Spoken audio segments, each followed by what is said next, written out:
Hey guys, HTG Brian here, and it's time we talk Funko Fusion. That's right, 1010 Games is putting together a third-person action-adventure game which allows the player to experience iconic worlds and mash up characters inspired by some of your favorite franchises. Have you ever wanted to take out some dinosaurs in Jurassic World with Nicholas Angel from Hot Fuzz? Well, now you can. And 1010 recently announced the game has gone gold, and shortly after the announcement, they reached out and offered us a preview build to check out. As you can see here, we've got our hands on the Influencers demo, and we've logged, well, that's a little short of where we're at now, but over 9 hours at the time of this recording. It was requested that we didn't upload our entire raw playthrough, so instead, we're going to go ahead and do the remix. That's right, we've chopped it all up. We're going to kick things off with a little bit of a cutscene after we check out all 8 characters. Here we go.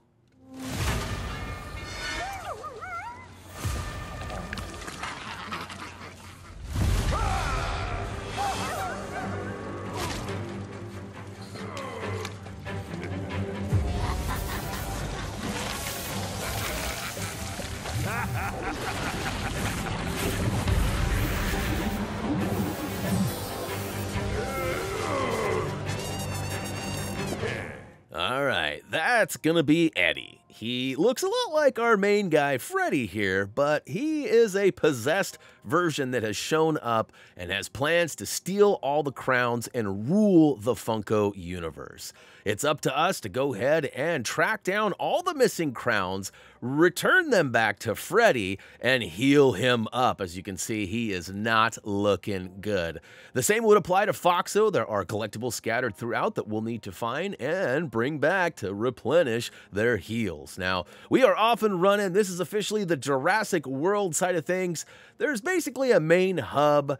Each hub for the area has the levels. Right now, we only have 1 unlocked. There's a bunch of stuff you can smash and grab, including what they call vinyl bits all over the place. Kind of reminds me a little bit of studs, but we jump right into some familiar stuff. As you can see, the Jurassic World area looks very familiar. We got our 4 characters that are allotted for this, and of course, we've got Eddie doing baddie things. He's going to go ahead and possess a handful of the dinos, and it's going to be up to us to take them down. Rawr!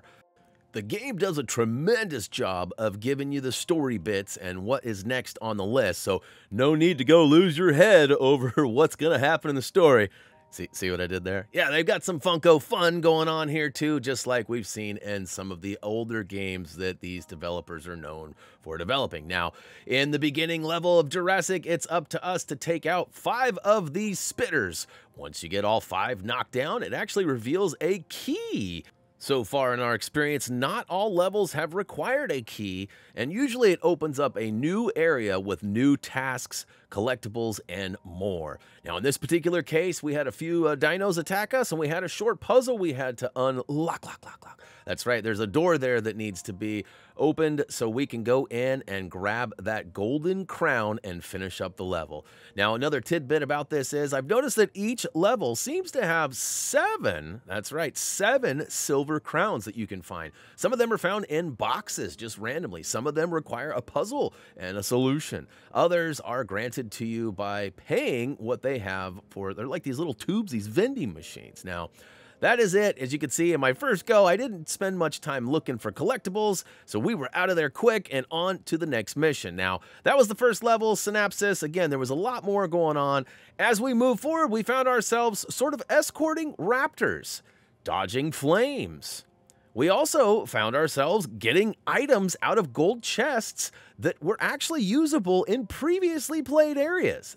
That flamethrower is actually key to melting red grates. Along the way, we also found ourselves escorting a gyrosphere, finding collectibles mounted in the brush, putting out fires that actually reveal special characters. You'll notice that one of these guys has a red glow to him. If you take him out before he runs off the screen, he actually drops a red orb that we can take and use in a mold machine to craft gadgets, as you can see here. Check that bad boy out. Thunderstick Proto Tart 3 of 5. And of course, wouldn't be an end game if there wasn't a boss battle. So without ruining it for you, we'll give you a little preview. And then guess what? We are back at it. helping Freddy with a crown that we have retrieved. So we'll go ahead and exchange it in the old crown chute. Couldn't help but feel like this had a Ghostbusters feel to it. You know, the old ghost storage? Yeah. Once you put the crown down the chute, it actually gives us a nice little cutscene. Life is pain. It is chaos and rage, fear and abandonment. But from all this, there comes a sweet and terrible purpose. Now that we've officially completed the first area, we'll drop down to the Hot Fuzz world. In fact, we have to switch on over, and look at that, we've actually opened up a new spot. So I'm not sure if everybody's game will look different depending on where you start, or if it'll make us sort of funnel down a specific way.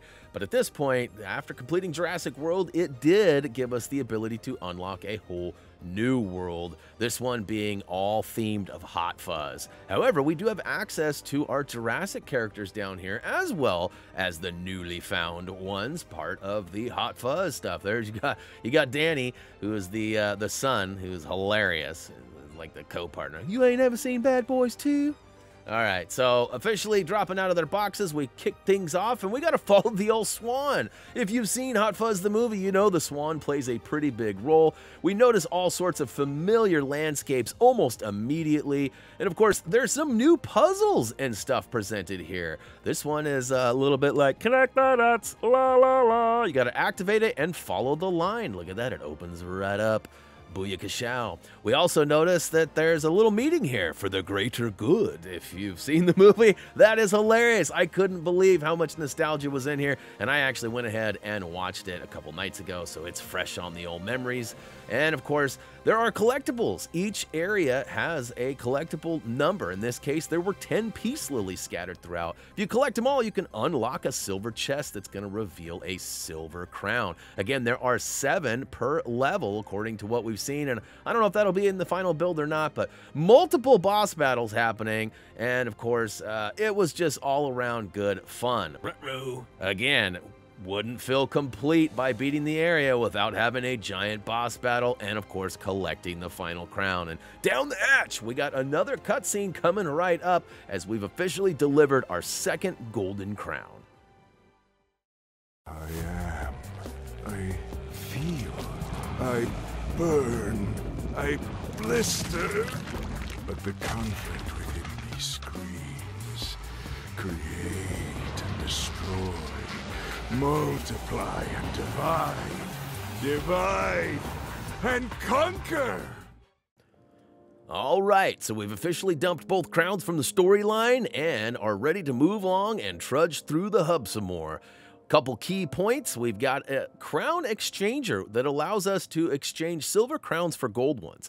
Not exactly sure if those can be used to help Freddy or how they differentiate from the gold or narrative crowns we got from beating the storylines. There's also Foxo. I'm not sure. We got these collectibles scattered around that we used, and I unfortunately didn't record me exchanging those, but it made him a little bit better. He was all skull, and now he's got a little flesh on him.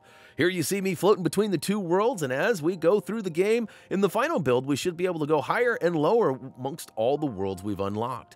Now, key factors here, each character has a little bit of a bio, giving us different speed, health, stamina, and a little bit of a playstyle history. So that's kind of fun too. And again, as our collection builds, we'll get more and more. You might notice too, you can actually favorite the ones you like. That'll actually make it easy to access down here at the bottom. Now, a pretty common question is, are there pops required to play the game? Well, there are pops available that you can purchase that are basically going to give you variants of characters in the game, but no, you do not have to purchase any, and they are not required to play. But hey, if you want to lock and load and maybe get all geared up to play some games with friends, good news, there will be cooperative play. Unfortunately, at launch, it will not be cross-play. It'll be specific to the platform you are on, but if you want to link up and play with your friends, that is going to be an option for you.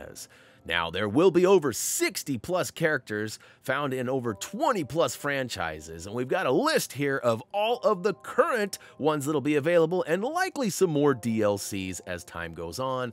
Rumors are that there's some cameo levels that we'll see from like Nope and even Five Nights at Freddy's. Funko Fusion releases September 13th for PS5, Xbox Series S and X, as well as Steam, November 15th for PS4 and Switch. That's gonna do it for our wrap-up of the preview build of Funko Fusion. I hope you guys enjoyed it. Please click that like button, drop any comments and questions you have down below, and of course, we cannot wait to talk more and play more Funko Fusion. Guys, that's gonna do it for me. As always, until next time, see ya!